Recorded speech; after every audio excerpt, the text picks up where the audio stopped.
Communism, Government, and Innovation, the CPC and Society.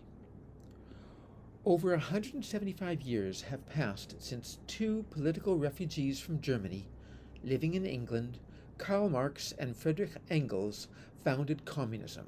Their call to action is immortalized in the words of the Communist Manifesto, published in 1848. Workers of the world, unite. You have nothing to lose but your chains. They rewrote history, they inspired intellectuals, they founded a belief system, they led a movement. Their followers in Austria, France, Germany, Italy, the UK, the US, and elsewhere organized political parties dedicated to a better future. Russia did not fit easily into the Marxist story, and nor did China. The Russian revolutionary Vladimir Ilyich Lenin split his Bolshevik Communist Party from the Russian Socialists in 1914 and seized power in the Russian October Revolution of 1917. 4 years later, the Communist Party of China was founded. China was racked by conflict, domestic warlords, foreign invaders, and civil war. Wars need armies. 6 years after the CPC's birth, it founded the People's Liberation Army, and the PLA remains today an army integrated with the CPC. The CPC spent the next quarter of a century seeking power in China. In 1949, it succeeded. Today, the CPC is nationalistic and jealous of its power. Internationally, it neither exports revolution nor claims to know how other countries should run their affairs. In the same way that Confucianism can be considered a religion, in modern China, communism could also be considered a religion, because it answers the big questions. Where did we come from? From Neolithic clans of hunter-gatherers that consolidated into slave-owning societies, progressing through feudalism to capitalism and global imperialism. Where are we today? In the primary stages of socialism, in which our society will remain for a long time to come, for at least another century. Where are we going? To a communist society, without private ownership, without social class, without exploitation, without oppression. A society that realizes full individual freedoms, that enjoys large-scale production, that is collectivized, where members contribute according to their abilities and receive according to their needs. And what should we do with our lives? We should facilitate the process by which socialism evolves into communism. There is no preordained plan. Society learns by doing. Crossing the river by feeling the stones. You make sure one foot is steady, and then you take another step towards the ultimate goal.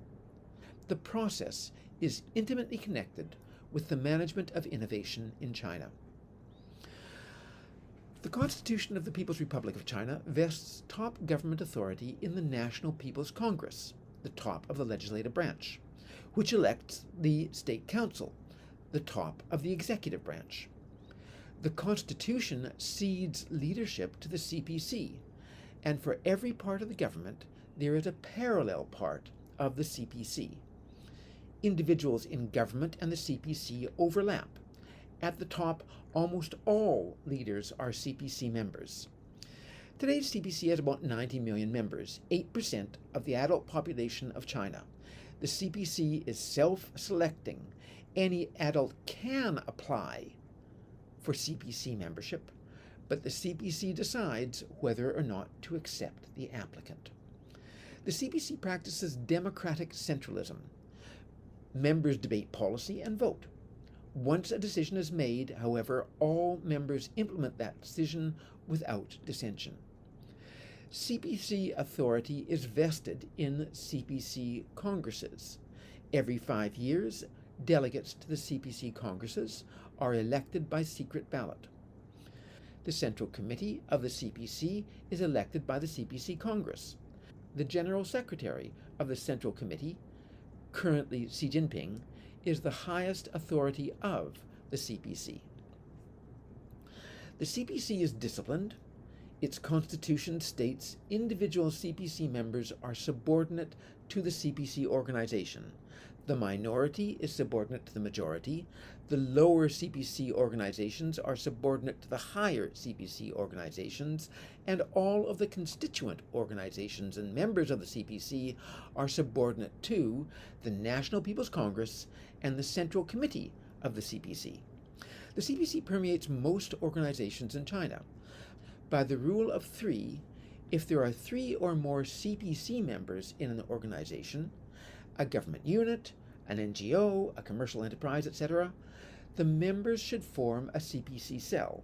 So on average, one would expect that any organization with 40 or more people would contain a CPC cell. If a CPC cell is in a state-owned enterprise or a government department, its power is official. If it is in a private enterprise or NGO that does not give the CPC party secretary official power, members of the CPC will still enjoy authority. After all, the CPC leads the government, is integrated with the army, and has official power in all state-owned entities, so opinions of CPC members count. The CPC differs from political parties elsewhere in the world because it is the only legitimate source of political power in the country, and most Chinese think that it will continue to be the only legitimate power holder in China for the foreseeable future. Levels of trust in social structures in China, labor unions, the press, the police, the justice system, the civil service, universities, the government, and the armed forces, all of which are dominated by the CPC, are high. European levels of trust in similar organizations in Europe tend to be less. And Americans' levels of trust in similar organizations in the United States tend to be much lower. Ambitious and talented people join the CPC to advance their careers. They do so not because they lack information. They do so not because they're brainwashed. They do so because they have made well-considered, informed decisions.